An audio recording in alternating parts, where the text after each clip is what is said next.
వర్ల రామయ్య గారు, పంచమర్తి అనురాధ్ గారు, ఎండి షరీఫ్ గారు, నేను అందరం కూడా పిలిచి అడిగిన దానికి ఆ విషయం మీద కొలికిపూడి శ్రీనివాసరావు గారు వివరణ ఇవ్వడం జరిగింది. అలాంటి సంఘటన ఏం జరగలేదని, తానేమి తన వల్ల అటువంటి ఆత్మహత్య ప్రయత్నం జరగలేదని చెప్పి నేను వివరణ ఇవ్వడం జరిగింది. ఆ వివరాలన్నీ కూడా మేము అధిష్టాన వర్గం పార్టీకి తెలియపరుస్తాం. విచారణ పూర్తయింది. ఆయన అడగవలసినవన్నీ అడిగాం. ఆయన చెప్పవలసిన సమాధానాలు చెప్పాడు. ఇవన్నీ కూడా రాతపూర్వకంగా మేము పార్టీకి అధిష్టాన వర్గానికి సమర్పించడం జరుగుతుంది.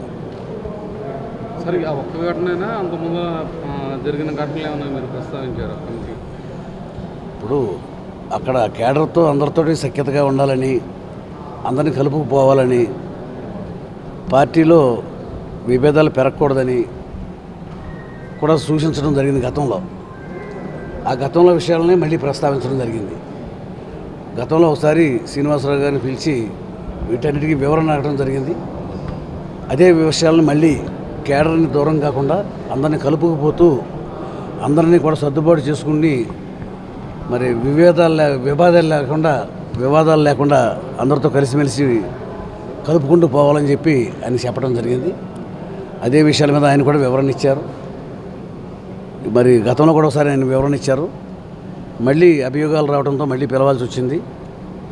ఈసారి ఆయన ఇచ్చిన వివరణలన్నీ కూడాను బాబు గారికి, పార్టీ అధ్యక్షుడి వారికి రాతపూర్వకంగా మేము సమర్పిస్తాం. అంటే ఆయన ఏమైనా చెప్పారు సార్, రిపీట్ కాకుండా చూసుకుంటాను ఇలాంటివన్నీ ఏమన్నా మీ కమిటీ ముందు చెప్పారా? చెప్పారు. అందరిని కలుపుకుపోతున్నాము. ఇవన్నీ కొన్ని పత్రికలు సృష్టి, దీనివల్ల వీటన్నిటి కారణం కొన్ని పత్రికల సృష్టి, అంతే తప్ప నేను అందరితోనూ బాగానే ఉంటానని చెప్పి వివరణ జరిగింది. ఆ వివరాలన్నీ కూడా మేము పార్టీ అధ్యక్షుల వరకు సమర్పిస్తాం. అంటే నియోజకవర్గాల పరిస్థితులు అక్కడ పార్టీ నేతల గురించి అడిగి తెలుసుకుంటున్నారు సార్. అంటే ఈయన చెప్పేదానికి అక్కడ నేతలు చెప్పేదానికి కొంత డిఫరెన్స్ ఉంటుంది కాబట్టి ఇప్పుడు మేము ఆయన ముఖ్యంగా పిలిపించిన వివాదం ఏంటంటే, బూఖ్యాస్ అంటే అనే ఆవిడ ఆత్మహత్య ప్రయత్నం చేసుకుంది.